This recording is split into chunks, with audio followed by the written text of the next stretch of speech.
So let's do introductions. I'm Kate Cold, and I am a journalist, and I plan to preserve the Amazon to study, but also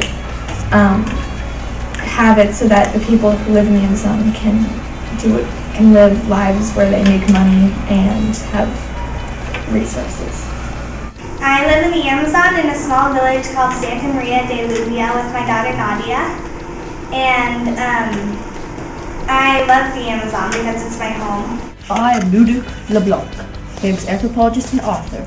I want this agreement to be sustainable, and I want to become famous from it. I am Yomi, and I am the chief of the people of the mist, and I want that no more people come into the Amazon and destroy the forest.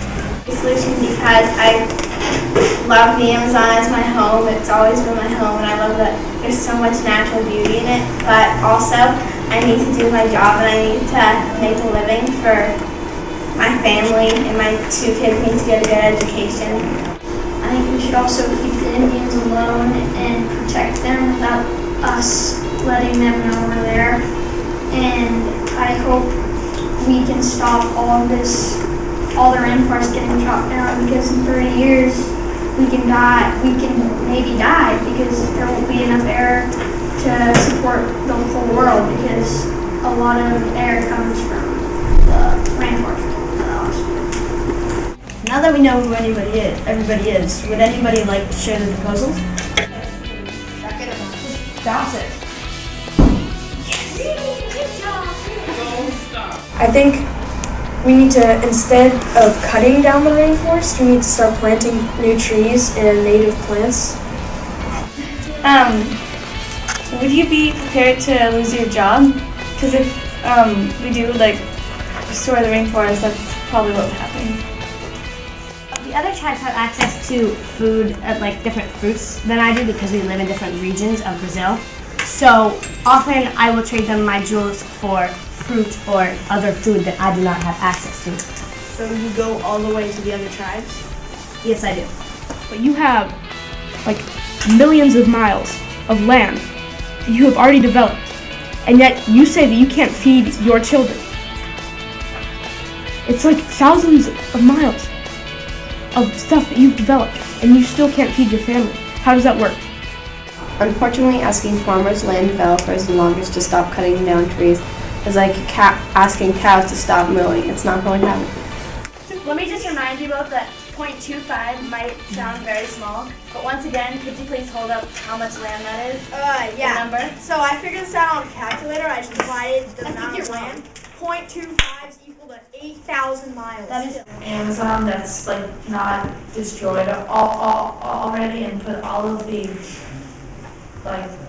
memorable animals and plants inside of it, so people like me can go and research and look at it and study it, and yeah. The main attraction for going to the Amazon is the beauty, and if you take away the beauty, no one comes. Therefore, you lose money. Who said there wouldn't be beauty? Yeah, but they wouldn't come if there wasn't any places to stay either. Shopping You can do malls. that in LA. Okay.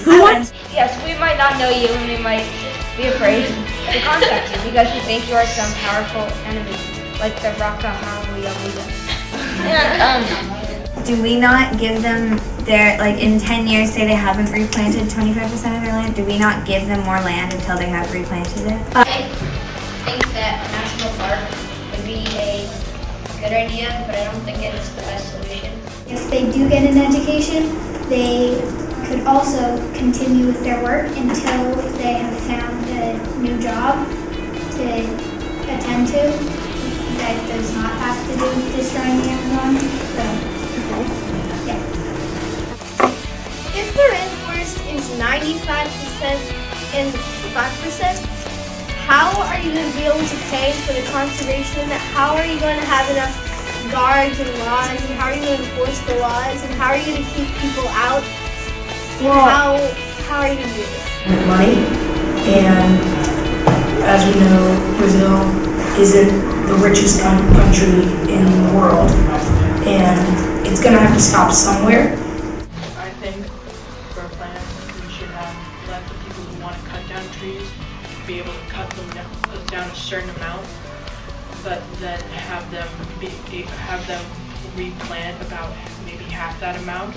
I think that some areas are really strong, but I also think that some are do not fit my whole perspective because I'm not willing to sell my land to pharmaceutical executives because I've worked so hard and it would like destroy my whole business.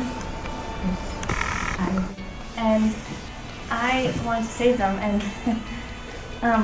the Indians need a home to live, and if everyone keeps invading the Amazon, they're all eventually going to die. I personally don't even think that the land developers could even get 1/3. They've already cut down so much land already. It sounded like we distribute land and everybody helps decide which part of the land has certain characteristics and give land accordingly. Yeah. Yeah. And then there's also the part about rebuilding the land, which I don't know if I mean, you can type that down if you want, about rebuilding land. Marco said that he would donate $25,000, but I personally don't think that all farmers have that money. He seems like he's very successful in his business, but I don't think that all farmers can afford to give that much. The first compromise would be the most obvious. It's that the government gives us new jobs. But since the government might not be able to do that, they should do this. They should give us training in other fields so that we can get new jobs.